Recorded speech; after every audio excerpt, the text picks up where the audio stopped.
जय जय राम कृष्ण हरी. जगद्गुरु संत तुकाराम महाराज यांनी पंढरपूरच्या विठ्ठलाला, या जगाचा मालक, निराकार असलेला हा परमपिता परमेश्वर याला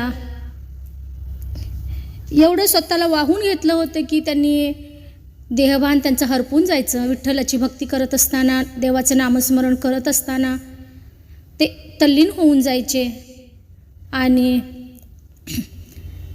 त्यांना स्वतःचं भानही राहायचं नाही. त्यांनी संसार कधी केलाच नाही, फक्त आणि फक्त देवाची भक्ती.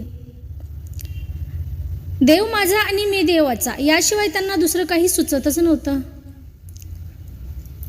बघा, तुकाराम महाराजांनी शतकोटी अभंग लिहिले, नामदेव महाराजांचं स्वप्न पूर्ण केलं. नामदेव महाराजांचे जे अभंग त्यांच्याकडून राहिलेले होते ते पण पूर्ण केले.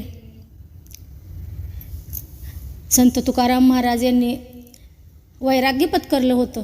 त्यांना हव्यास नव्हता संसाराचा, ना कशाचाही हव्यास नव्हता, फक्त लोकजागृती करायची. जगावं कसं, भक्ती कशी करावी हे त्यांनी जगाला शिकवलं. बघा, संत तुकाराम महाराजांचे वडील, त्यांचं नाव होतं बोलोबा आणि आईचं नाव होतं कनकाई. हे बोलोबा आणि कनकाई हे दाम्पत्य, यांना 12 वर्ष मूल नव्हतं. बोलोबा हे निस्सीम भक्त होते पंढरपूरच्या विठ्ठलाचे, या परमपिता परमेश्वराचे. ते मनापासून भक्ती करायचे, अफाट अशी भक्ती करत होते बोलोबा. आषाढी वारी, कार्तिकी वारी, चैत्री वारी अशा ज्या ज्या एकादशी येतील त्या प्रत्येक एकादशीला बोलोबा पंढरपूरच्या विठ्ठलाचं दर्शन घ्यायला जात असत. ते जात असत, परंतु त्यांनी विठ्ठलाला कधीच काही मागितलं नाही. निस्वार्थ भक्ती करत होते ते. त्यांच्या भक्तीमागे कोणताही स्वार्थ नव्हता. जायचं, विठ्ठलाचं दर्शन घ्यायचं आणि यायचं, पण मनापासून भक्ती करायचे. बघा, आपल्या कुटुंबात मनापासून एकाने भक्ती केली तर ती 7 पिढ्यापर्यंत भक्ती चालत राहते.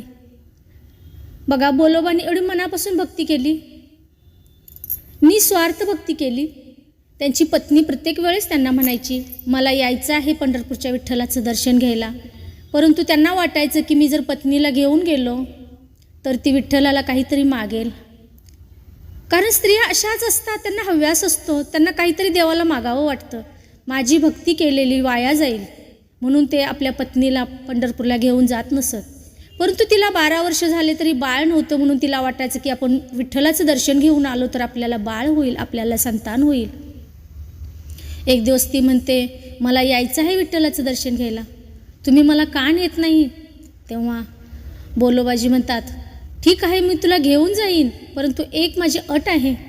तेव्हा त्या म्हणतात, काय अट आहे जी तुमची? तेव्हा त्या बोलोबाजी म्हणतात, तू यायचं विठ्ठलाच्या दर्शनाला, परंतु निस्वार्थ यायचं. तिथे काहीही विठ्ठलाला मागायचं नाही, भक्ती भावनेनं यायचं. तू विठ्ठलाचं दर्शन घ्यायचं आणि परत यायचं. त्यावेळेस कनकाई माताजी म्हणतात, हो ठीक आहे, मी नाही मागणार विठ्ठलाला काहीसुद्धा. आणि हे दाम्पत्य पांडुरंगाच्या दर्शनाला जातात. दर्शनाला एवढी रांग लागलेली असते, त्यावेळेस थोडंसं मागं पुढं होतं आणि ह्या कनकाई जी असतात इकडे तिकडे बघत असतात. तोपर्यंत बोलोबाजी रांगेतून पुढं निघून जातात. इकडे तिकडे म्हणजे भांड्याची दुकानं लागलेली असतात, खेळण्यांची दुकानं लागलेली, मिठाईची दुकानं लागलेली, इकडे तिकडे त्यांची नजर फिरते. तोपर्यंत रांग पुढं जाते आणि बोलोबाजी उंबऱ्यातून आतमध्ये पाऊल ठेवतात मंदिराच्या. तेव्हा ह्या परमपिता जगाचा मालक परमेश्वर याने मान झुकवली, नतमस्तक झाले. देव स्वतः देव जसं आपण एखाद्या व्यक्तीला आपण खूप मान सन्मान देतो, ती व्यक्ती जर समोर आली तर आपण मान झुकून जसा नमस्कार करतो, कारण त्यांना सन्मान देतो, कारण ही व्यक्ती योग्य आहे, ही चुकीची नाही, खूप स्वाभिमानी व्यक्ती आहे असं आपल्या मनामध्ये समज येतो आणि आपण मान झुकवून जसा नमस्कार करतो तसं ह्या पांडुरंगाने बोलोबांच्या समोर मान झुकवली. रुक्मिणी माता म्हणते, काय हो, तुम्हाला एक विचारू का? तेव्हा देव म्हणतात, विठ्ठल म्हणतो, विचार ना. एवढे लाखोने भक्त येतात, तुम्ही कोणाच्या समोर मान झुकवली नाही. परंतु हे बोलोबाजी जेव्हा तुमच्या दर्शनाला आले तेव्हा तुम्ही मान का झुकवली? तेव्हा विठ्ठल हसून म्हणतात, अगं हे माझी मनापासून भक्ती करतात, निस्वार्थ भक्ती आहे. एवढे वर्ष झालं हे संत महात्मे येतात, परंतु कधीही त्यांनी माझ्याकडे काही मागितलं नाही. उलट मीच त्यांचा कर्जदार आहे.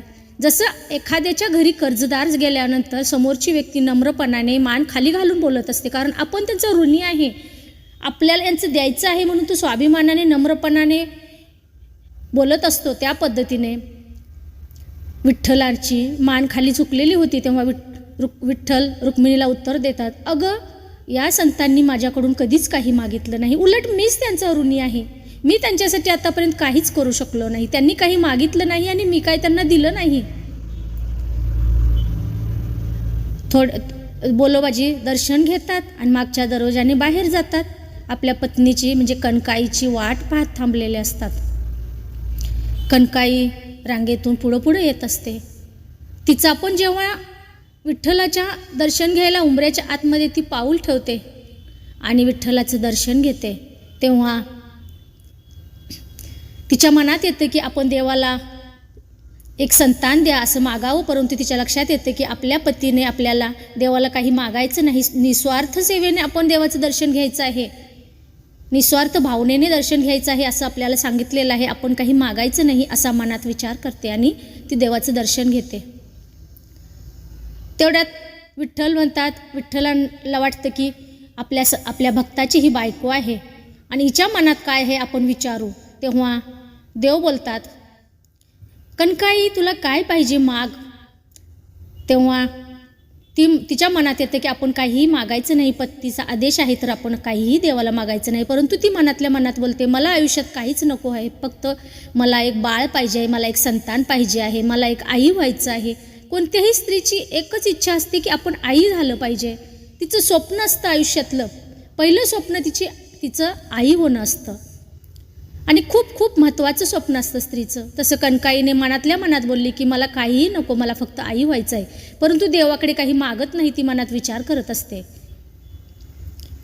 तेवढ्यात देव म्हणतो, विठ्ठल म्हणतात, ठीक आहे तुला मी बाळ देईन, पुढल्या वर्षापर्यंत तुला बाळ होईल. कणकाई माता खूप खुश होतात आणि खुशीने एकदम त्यांचं मन भरून येतं आणि त्या मागच्या दरवाजानं बाहेर येतात, आपल्या पतीला भेटतात आणि झालेला प्रकार सांगतात. बोलोबाजी म्हणतात, तुला देवाने असा तुला वर दिला की पुढच्या वर्षीपर्यंत तुला बाळ होईल.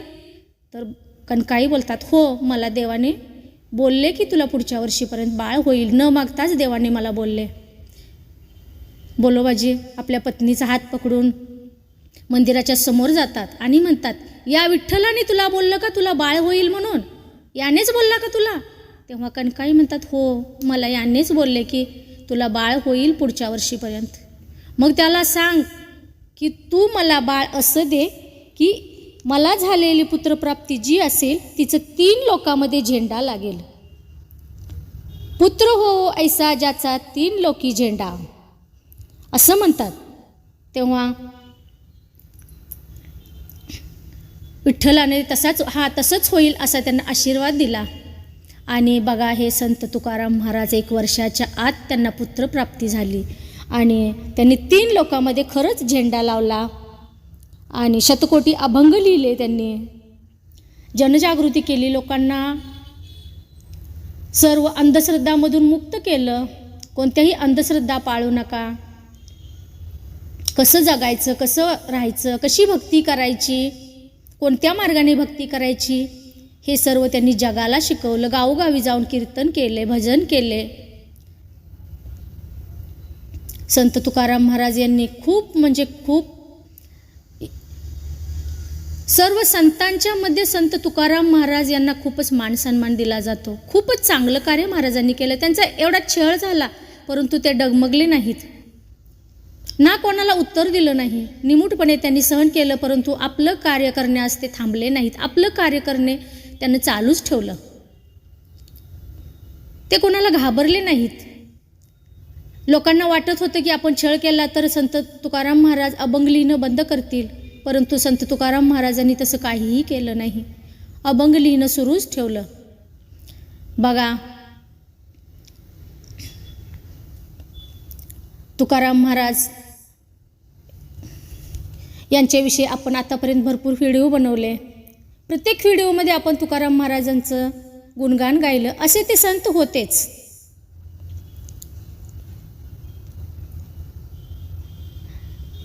दासी जास्त काही हुशार नाही हो. दासीला जेवढं माहीत आहे तेवढं दासीनं सांगण्याचा प्रयत्न केलेला आहे. दासीच्या व्हिडिओला एक लाईक जरूर करा आणि नवीन असाल तर सबस्क्राईब करा.